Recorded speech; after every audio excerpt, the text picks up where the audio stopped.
নিশ্চয়ই। আর আজকে যখন ট্রেলারটা লঞ্চ হয়েছে এখানে মনে হচ্ছে যে গল্পের মধ্যে আরো কিছু লেয়ার আছে এবং গল্পের মধ্যে একটু মিস্ট্রি আছে, ভালোবাসা আছে, ফ্যামিলি ড্রামা আছে। এই যে এই সব কিছু যখন আসলে একটা কন্টেন্টের মধ্যে থাকে তখন আসলে আমরা সব ধরনের দর্শক পাই।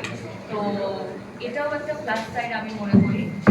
যারা একটু ভিন্ন কিছু দেখতে চায় তারাও আসলে কাজটা হয়তো বা পছন্দ করবেন। যারা রোমান্টিক পোর্শনটা একটু বেশি চান তাদের জন্য আসলে এখানে রোম্যান্সটাও আছে এবং ফ্যামিলির যেই ডাইনামিক্সগুলো থাকে সেইগুলোও এখানে আছে। তো মোটামুটি বলা যায় আমরা একটা ওই যে বলে না একটা প্যাকেজ নিয়ে আসার চেষ্টা করেছি আর কি।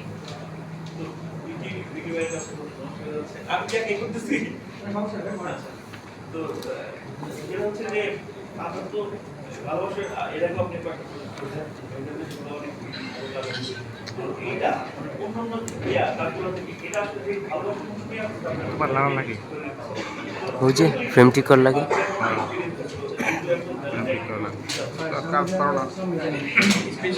আপু বলেছেন অলরেডি কি এখানে আসলে অনেকগুলো জনরার একটা মিক্সচার আছে। আমি আমার জায়গা থেকে বলতে গেলে যে আমি ফ্যামিলি ড্রামা খুব একটা করি না, আমার কাজে ফ্যামিলি ডাইনামিক্সটা খুব একটা দেখা যায় না। তো এবার মানুষটা দেখবে এই গল্পটাই হচ্ছে দুইটা পরিবারের। তো ওই জায়গা থেকেও একটু ভিন্ন কিছু অডিয়েন্স, কারণ আমার কাছে কখনো মানুষ এই ধরনের গল্প দেখেনি। আর রোম্যান্টিকও আমি খুব গ্যাপে গ্যাপে করি আসলে, বাট যখনই করি আমি দেখেছি দর্শক খুব পছন্দ করেছে। তো ওই জায়গা থেকে ভ্যালেন্টাইনের মৌসুম প্লাস বিঞ্জের সাথে তো সবসময় আমি ভালো কিছু দেওয়ার চেষ্টা করি বিঞ্জকে। সবকিছু মিলিয়ে আসলে এটা খুবই একটা স্পেশাল প্রজেক্ট।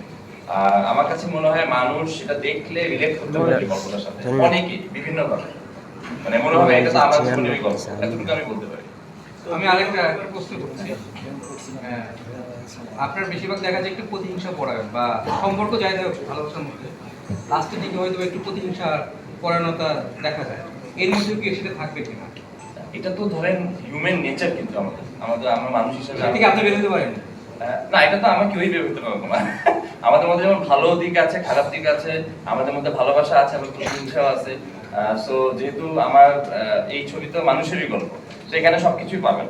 আর শেষ পর্যন্ত কি হবে সেটা তো আসলে দেখেই আপনি কাজটা দেখলে বলতে পারবেন। ভাই এখানে হুমায়ুন আহমেদ স্যারকে উৎসর্গ করার বিশেষ কোনো কারণ আছে?